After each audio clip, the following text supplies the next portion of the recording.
This is Abby Morin and Lauren Morosi. Today is May 2nd, 2014. We are interviewing Margaret Brown, a longtime parishioner at Immaculate Heart of Mary Parish in Grand Rapids, Michigan. Thank you for speaking with us today. Brown. Please restate your name and tell what year you joined Immaculate Heart. All right, my name is Margaret Brown. My husband and I came to Immaculate Heart in 1958. Describe your family at the time, names of spouse as well as names of and ages of children. Okay, we were anxious to get in the parish at that time because our oldest child was to start first grade, Douglas. Then we had two girls. Marion was 4 and Terry was 2. And we were expecting our fourth child in March of 1959. Who was the pastor when you joined? Please discuss your relationship with him and give your impressions of his role in our parish. What do you remember about him most? Oh, the thing I probably remember the most is that the pastor was Father Leary, and we went to the rectory to register ourselves on a Sunday afternoon, and he was there peeling potatoes for dinner. Very down-to-earth guy, and was very gracious to us. But he had us go over to talk with Father Craig, and at that time Father Craig was what we called a Green Beret, and that's the that's the thing he got in the Let's get her a little more in the middle. Okay, and have her to speak up as loud as you can, Margaret. Okay. Thanks. Okay. Father Craig took care of registering us and was a kind of an assistant to Father Leary. I guess I can't say too much more about them except that they were very wonderfully good priests. And I can't remember exactly how many years they were there, but in the 60s, Father Kilgore came back. Father Kilgore established the parish, but he had just left before Father Leary came in. Father Kilgore did come back sometime in the 60s, I believe. What other priests do you have memories of? Please give their names and what you most remember about them. I guess Father Lawless, who was the pastor here, came from New York, but very, very good man, and we liked him very much. And he's the person who started the Eucharistic Minister program, which was unknown at that time. He talked on a Sunday about the fact that he wished he had been a speck on the wall in the homes of 13 people the past week because they got letters from him telling them that they would be Eucharistic ministers. And that was quite a thing at the time because lay people were not involved much in the church. So these 13 men were, and that was my husband, was one of them, were asked to take down that position. And they had to be explained because it was so new. He had to say, I know you don't feel worthy of it, but none of us are worthy of it, but the priests today need help. So I think most of the 13 stayed. My husband stayed for 30 years until he had rotator cuff surgery and had to give it up. He couldn't raise his arms far enough to help distribute communion, but he was there for 30 years. Did your children go to IHM school? If so, tell about the atmosphere of the school and any principals or teachers who made impressions on your children. All right. Yes, all 4 children went through IHM school and on to Catholic Central. I guess I was very impressed by the school. And when the youngest one started kindergarten, I had more time at home, so I went in as a volunteer secretary. At that time, Sister Verona was the pastor, the superintendent or whatever, principal of the school, and she needed help, but they couldn't afford to hire help. So there were 5 ladies from the parish who volunteered 1 day a week. I went in 1 day a week and volunteered. And I thought the school was just very, very much disciplined but happy. It's a very nice place. What activities and groups did you get involved with at IHM? Please go through them one at a time and give your early memories of what the group did, people you met through the group, and how that group helped IHM to grow. Okay, well, I was very much involved in the Ladies Guild. My husband was with Holy Name Society. But as a member of the Guild, in 1966 to 67, I believe, I was the president of the Guild. I had some four younger women, a little younger than me, as secretary, treasurer, and so forth. And I think we were all homeschooled. We were all home with our children during the day. So the Guild meetings were a very wonderful event to go out to once a month. We looked forward to them. And I think one of the nicest things we did in the tenure that we were here was to listen to the older people at that time who said they did not want all-night meetings that we younger mothers could get to. That they wanted something in the afternoon for them because they didn't want to go out at night. So we started an afternoon card party, and it was very, very well received. That's the one thing I remember as being the biggest asset in that particular period.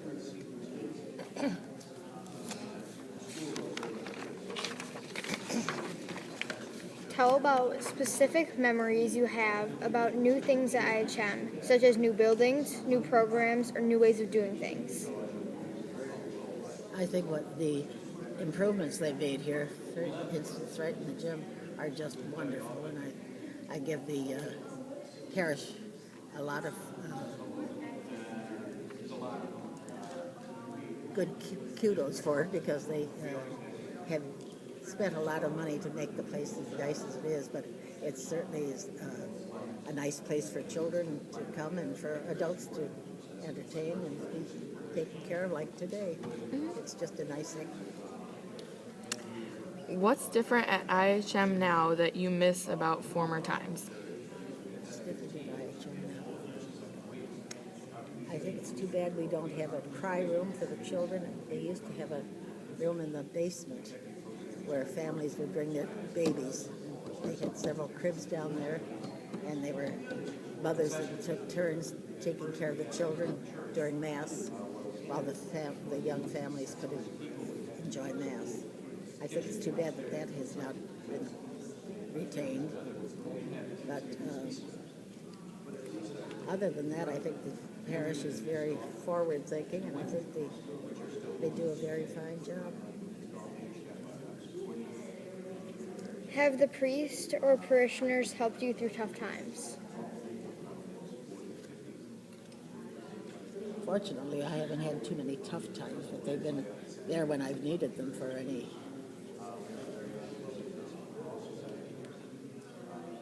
counsel, I should say. They've been very helpful to me.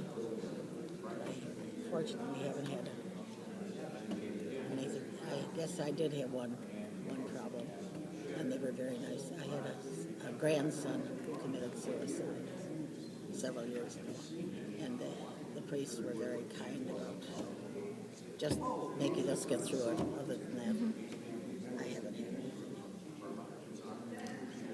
Discuss how your life has been enriched by being a member of IHM. Well, I think it's been enriched because of the people I've met through the IHM and through the programs that the Oblate Fathers gave us for many years before we had to turn it over to the diocesan priests. But I think all of them have been very good in keeping us on the track. Anything else you'd like to say about IHM Parish?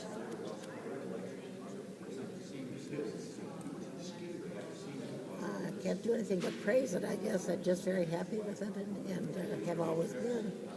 And I think any parish can have improvements made, but I certainly don't. I don't think any parish is completely perfect, but I think we have certainly done all we can to make it as good as we can. Thank you for speaking with us today. On behalf of the parish, thank you for all you've done to make Immaculate Heart of Mary such a wonderful parish. Thank you. Thank you so much. Circles means and all that. All right.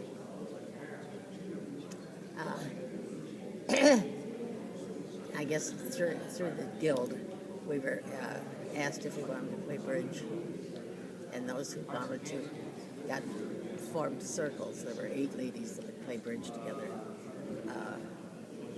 every month, and I think we did that for about 45 years till we just started losing too many, and we couldn't replace them with others. There weren't enough people to keep going, and we just moved into a retirement home, so that wasn't very.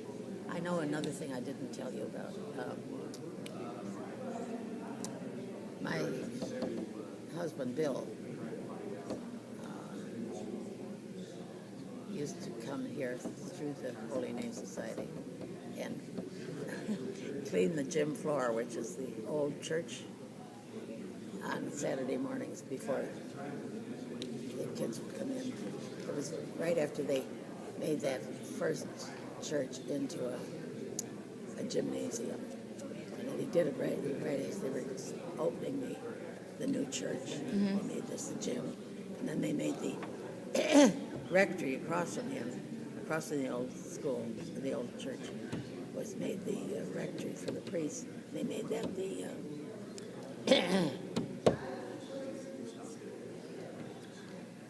preschool. You know where preschool is now? Yeah. Mm-hmm. And when he retired in about 87, was it around that? They were just starting the preschool. And Father Len Sudlick, who's now the pastor out at St. Roberts. Mm-hmm. Well, he was our pastor here at that time. And Bill went to him and said, "Can I be some help? I just retired." And Father said, "Anything you want to do." So Bill went in and got a carpenter and carpenter and a rug layer to come in and make the old rectory into the preschool. Wow.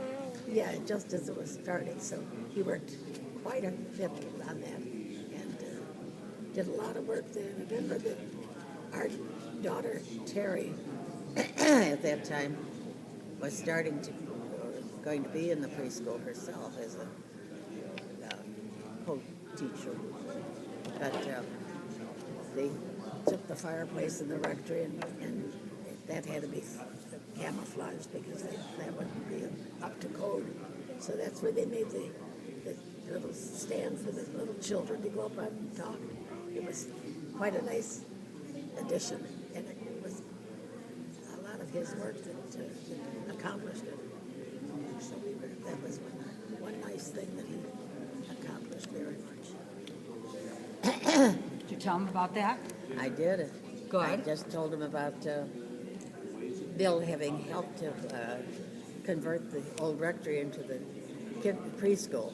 Oh, okay. He had just retired, and Father Len Sudlick was the pastor. Oh, okay, good. And he came in and got a friend of his that was a carpenter, and another friend that was a carpet layer, and did the... right, that was the first time it was renovated. Yes, exactly. Yes. Yeah, when they were just starting it. Good. Good. Yeah. And didn't you used to belong to a bowling league or something? No, I was not. Never in the bowling league. No, I was not that. You told her about cards, though. You play cards? Yes, we played cards. Okay. Yes. Good. We had good times, I'll tell you. Okay. But, you know, Mother stayed home during the day. They were looking for an outing at night. Right. Once a month for cards was just a delight. And for guild meetings, where we always had meetings. I think today what we need is somebody holding a luncheon for the older people. Oh, okay. I thought at Christmas time that it would have been nice to have a luncheon because there were so many who had just lost their husbands. You know, there was Mary Campbell, Lou Simpson, Mary Lou Howell, so many that had just lost their husbands. And I thought, something like with your age going to pick them up because none of them can drive anymore. I know it. But that's the kind of thing I think the parish needs right now. Yeah, good idea. Something like that. Yeah. Because there's so many. Lou Simpson. Well, any of these gals, these are young people, really. Cass and Olsen. Right. They're just kids I know it. compared to me. I know it. What else? So did you go over everything else? Yeah, we did, I think. Okay. And what about, was there anything about Girl Scouts or brownies or scouting? Yes, I was a scout. Did you tell them about that? No. Oh, good. Ask her about that. Get all the details. Yes, I was Girl Scout leader for one of my girls, brownie leader. Enjoyed it. It's just something that came with the territory. When you had kids in school, you did what they needed. Did your kids go to Catholic Central? Yes, they all went to Catholic Central. And they're all today wonderful married people. They've all of them have been married more than 35 years, all four of them. So it speaks well of this education they had, I think. You know, they're good people and very good to us as senior citizens. Do they live around here? Yes, they're all in this area, which is nice. One is in Jenison, one is out in Cannonsburg Way, Oh, but the other two are in the parish. So that's pretty nice. One of them brought me today. We just moved in last Saturday to this Heather Hills retirement place. And it's kind of a hard adjustment for both of us, but yeah. we're going to make it. We have to. God makes the back for the burden, doesn't he? We think. We hope. He does. Do you have any memories of like specific teachers who were here while your kids were here? Teachers that were here, yes, there was I think Sue Rehnquist was one of them that stood out as wonderful. And Mary Passano, who is here today, she was a wonderful teacher. She just was great. And I don't remember them by name anymore, but I knew Sue Rehnquist was very good. And Phil Rosenbach. Yeah. Yeah, Phil Rosenbach was wonderful. Yes. Okay. Nice meeting you. Okay, honey. Now you got to go do another one. Thank you. Good luck, darling. Thank you. She's got another job now, doesn't she? Yeah. Somebody was late. Yeah. So my mom had 5 other brothers and sisters. My mom was only at IHM for 8th grade, actually. So She was what? she was at IHM for 8th grade, and that was it. Oh, really? But all of them went to Catholic Central. Oh, did they? Mm-hmm. Isn't that wonderful? Yeah. It really is.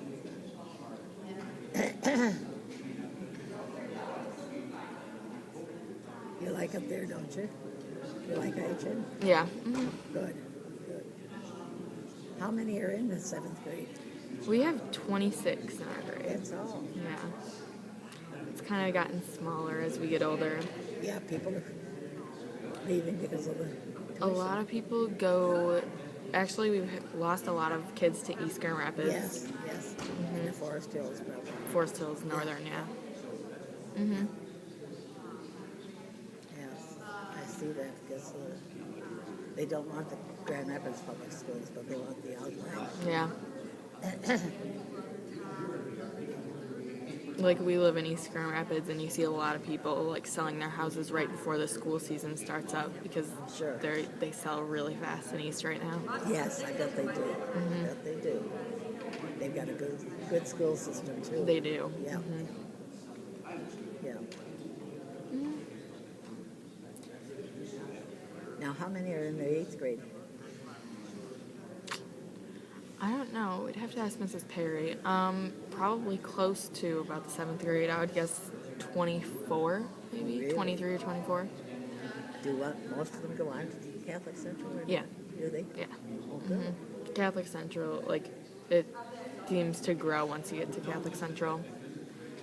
Well, that's good. Mm-hmm.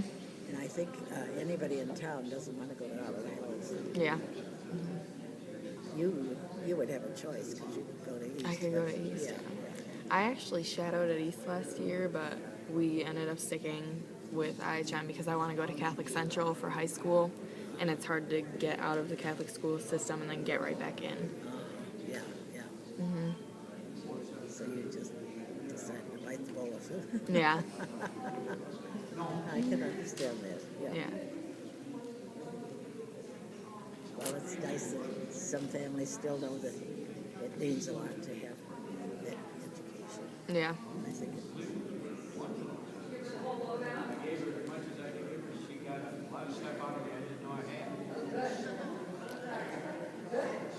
How many kids did you say you have? I had four. A boy and 3 girls.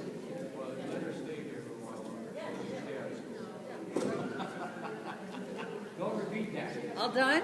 Yeah, I think so. Yes, it was Okay. wonderful. Good. Good.